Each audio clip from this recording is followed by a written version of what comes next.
Pak, dari segi mana paus itu merusak? Saya tanya. Dari segi mana?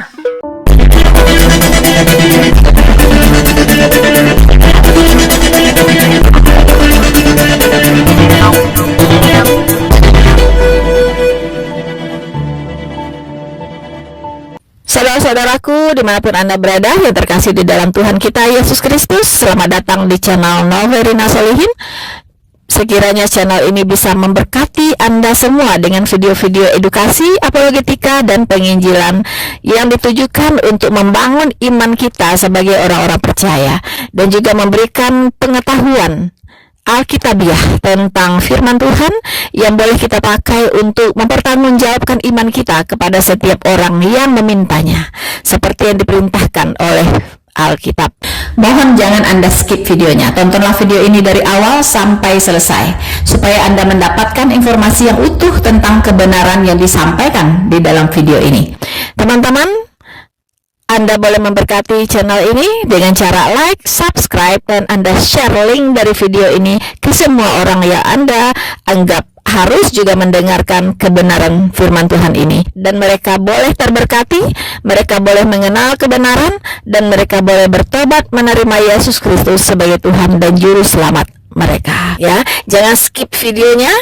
Dan juga untuk memberkati channel ini, jangan skip juga iklannya, teman-teman. Saudara-saudaraku yang terkasih di dalam Tuhan, jika Anda rindu untuk memberkati, mensupport, berbagi, ya, untuk mendukung pelayanan ini, silakan Anda masuk ke description, dan di situ ada rekening tujuan yang bisa Anda pakai untuk mensupport pelayanan ini.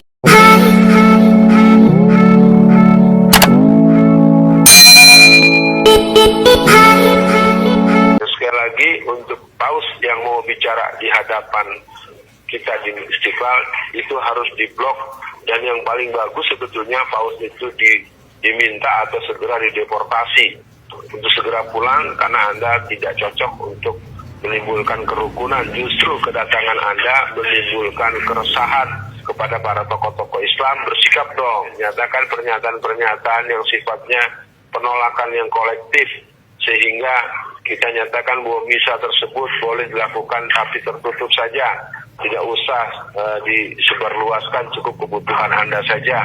Jangan mengganggu orang lain, menganggap kan sama juga mereka menganggap azan itu berisik, azan itu akan mengganggu mereka. Itu terus terang saja, kurang ajar lu di kampung orang ya, nggak tahu diri kan gitu. Dia apaan nih Ustaz Jenggot nih, larang-larang paus datang ke Indonesia, ya kan? Makanya disuruh dideportasi lagi, ya kan? Gak boleh ceramah di Istiqlal lah. Emang dia ceramah apaan? Orang ceramah tentang toleransi, bukan ceramah tentang penyebaran agama dia kok. No, yang lo ceramah no, muridnya Ajengan Gaos tuh. Udah menyimpang dari ajaran Torikot Kondiri Naksabandia, ya kan? Masa di Istiqlal pakai seragam Natal malahan? Gila kan? Sono no yang harus dideportasi tuh, jangan boleh ceramah lagi tuh di Istiqlal tuh. Kan kata Nabi nggak boleh beribadah menyerupai. No, harusnya tuh ya nggak boleh tuh. Masa ceramah di Istiqlal pakai seragam Natal, gimana sih? Siapa yang merasa dirasakan? Enggak, lu kali yang merasa dirasakan. HTI sama FPI yang merasa dirasakan. Umat-umat Islam, umat Nasrani, umat manapun, kiai manapun, ya kan, yang punya jiwa toleransi nggak merasa dirasakan kok dengan kedatangannya paus kok. Cuma lu doang yang merasa dirasakan. Lagian siapa ya lo, ya kan, ngatur-ngatur, ya kan, deportasi. Presiden aja kagak deportasi dia kok, malah disambut hangat. Emang lo yang punya negara, ya kan? Negara apaan? Negara Yaman. Penduduknya apa? Kadrun. Siapa lo, ya kan? Lagian juga negara ini juga negara demokrasi, ya kan? Enggak, bukan negara mayoritas Islam, ya kan? Terus akhirnya ini nggak bisa begitulah, ya kan? Lo tinggal di negara yang demokrasi, ya kan? Yang artinya, ya kan, 5 agama yang udah disahkan, mau mereka agama apapun, merayakan apapun ibadahnya, ya kan? Ya lo harus terima juga lah. Ya lo kalau mau nggak suka sama struktur pemerintahan kita, ya udah pindahin lo ke Yaman sono, yang mayoritas Islam. Biarin aja mereka merayakan misa, merayakan Waisak, merayakan api nyepis radia lah. Orang negara kita negara ini kok demokrasi kok. Terus kenapa ada azan di TV diganti dengan running text, ya kan? Sebenarnya umat Nasrani sendiri nggak minta loh itu, paus sendiri nggak minta, umat Nasrani sendiri yang di negara kita nggak minta itu azan diganti running text. Bahkan ya kan, ya cuitan aktor atau artis atau siapa gitu ya kan di X gitu kan, itu menyalahkan Kominfo ya kan. Kalau azan ini sebenarnya nggak dipermasalahin buat kita orang kaum Nasrani, kata dia begitu ya kan. Ya lu kalau mau salahin Kominfo lah ya kan, sama Menak ya kan, Menteri Agama ya kan. Kenapa kok diganti running text? Sebenarnya nggak ada masalah ke situ. Harus kenapa lu nggak mau nyalain mereka ya kan? Ya andai kata ya kan diganti running text, cuma sehari ini. Nah itu GP gimana itu? Ayo kalau ada balapan GP, apa yang nggak diganti tuh running text? Ya lu kemana aja? Lagian lu kayak bener aja begitu azan tank langsung sholat. Lah gak usah munak deh lu jadi orang. Emang lu langsung azan gitu langsung tank sholat gitu langsung?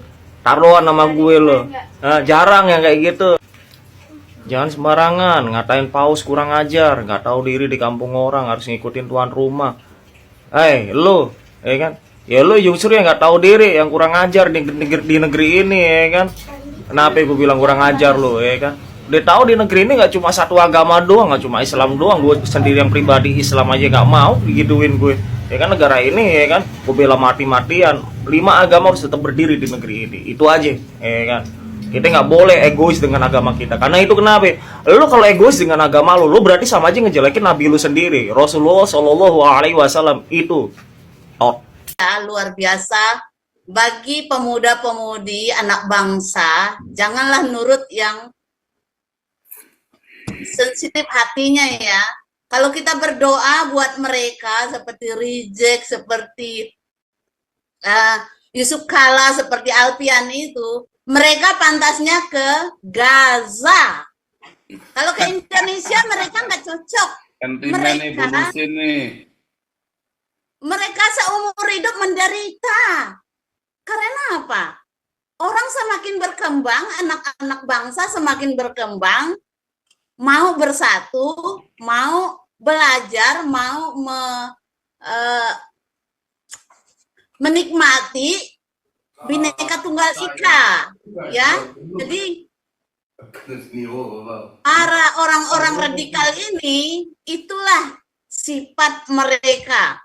Jadi kelihatan ya, baru Paus Fransiskus yang datang sudah kelihatan kejang-kejang seperti Rijek.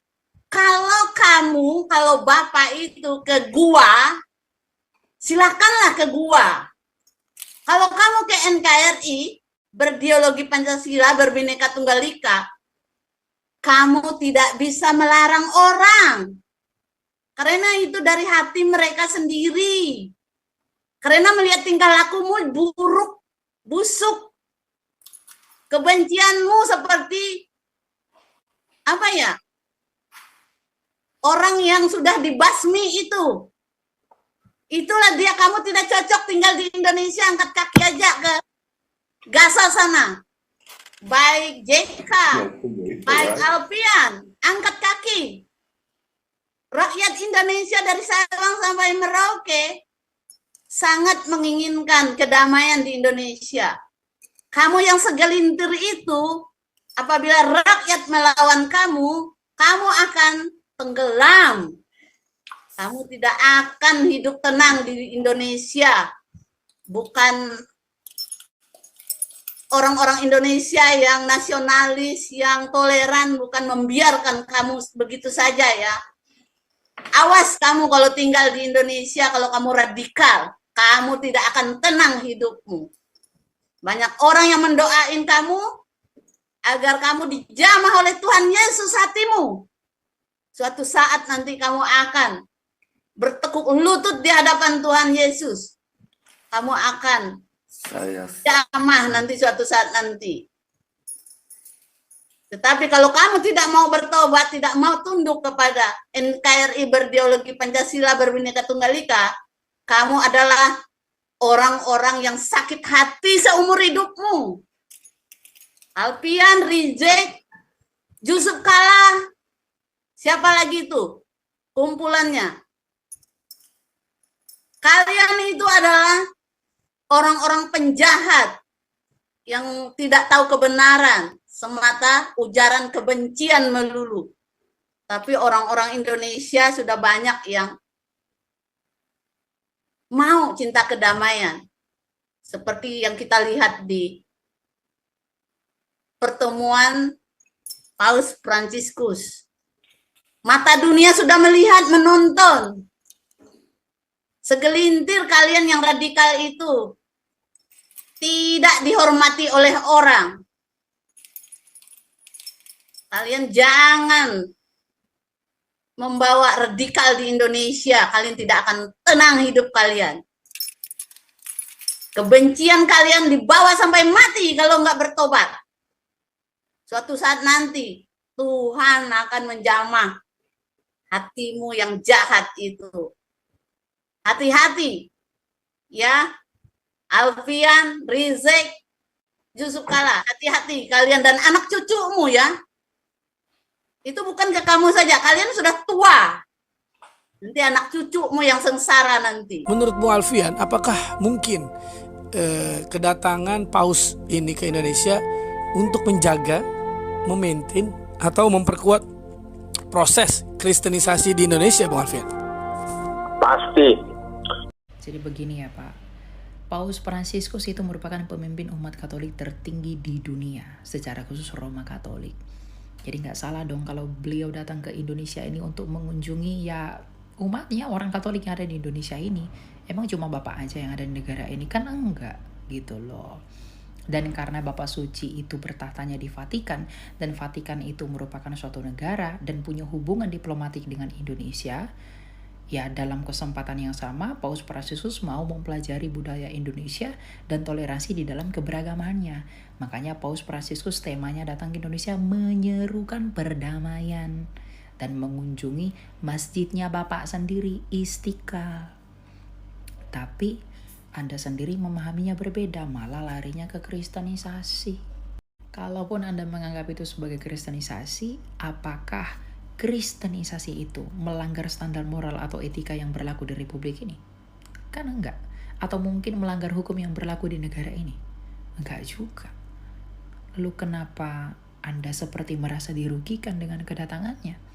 Oh, atau mungkin Anda ketakutan bahwa semakin banyak orang yang menjadi pengikut Yesus, semakin banyak orang yang percaya kepada Kristus dengan kedatangan Paus Fransiskus ke Indonesia. Loh, bukankah kebebasan beragama itu dijamin oleh undang-undang? Jadi Anda nggak perlu cemas atau khawatir seakan-akan kedatangan Paus ke negara ini membawa dampak negatif. Nggak perlu.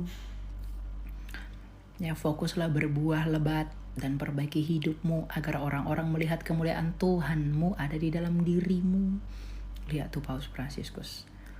Ya, bahkan orang non-Katolik dan non-Kristen, Protestan atau Ortodoks pun banyak yang mengagumi beliau. Karena buah hidupnya benar, sehingga orang-orang memuliakan Tuhan yang diimani Paus Fransiskus, yaitu Yesus Kristus. Nah, kalau kita sukanya suujon, sukanya negative thinking, mikir yang aneh-aneh, siapa yang mau ngikuti kita, Pak? Bahkan ya nggak ada kemuliaan Tuhan kita di sana gitu loh. Ya, jadi fokuslah berbuah, nggak usah macam-macam. Dan saya berdoa semoga dengan berkat doa yang dibawa oleh Bapak Paus ke negara ini, semakin banyak jiwa yang terselamatkan dan datang kepada Kristus. Itu harapan saya loh. Kalau terjadi puji Tuhan, kalau enggak juga ya itu kehendak Tuhan juga kan.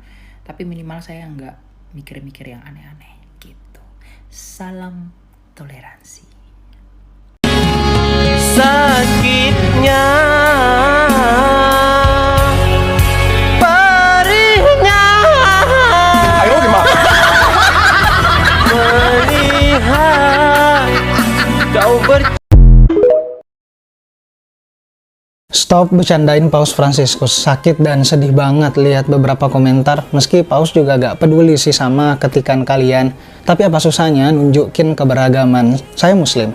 Tapi entah kenapa kedatangan Paus sangat begitu menyejukkan. Di tengah riuh dunia, kesan pertama bagi saya dan mungkin bagi kita semua adalah kesederhanaan yang patut diteladani.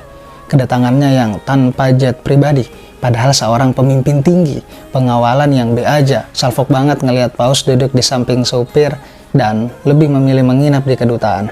Ini seharusnya jadi contoh bagi para pejabat, bagi semuanya maksudnya, bahwa kesederhanaan tidak dapat dinilai dari uang. Dan bersyukur banget bersama para cendekiawan muslim yang hebat-hebat. Satu diantaranya idola saya, ada Pak Nasaruddin Umar, Habib Jafar.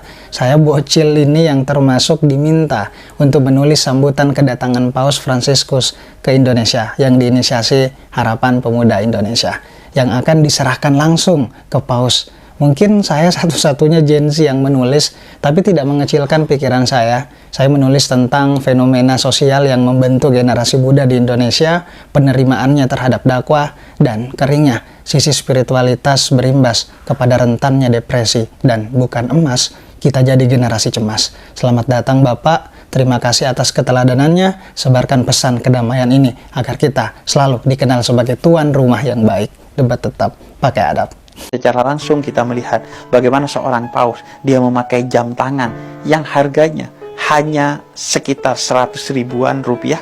Jam tangan yang dia pakai adalah Casio MQ24 yang bisa kalian beli dengan harga 170 ribuan. Selanjutnya dia pakai Swatch GB743 yang bisa kalian beli dengan harga 700 ribuan. Jam Swatch ini dilelang pada tahun 2022 kemarin dan terjual harganya 800 jutaan.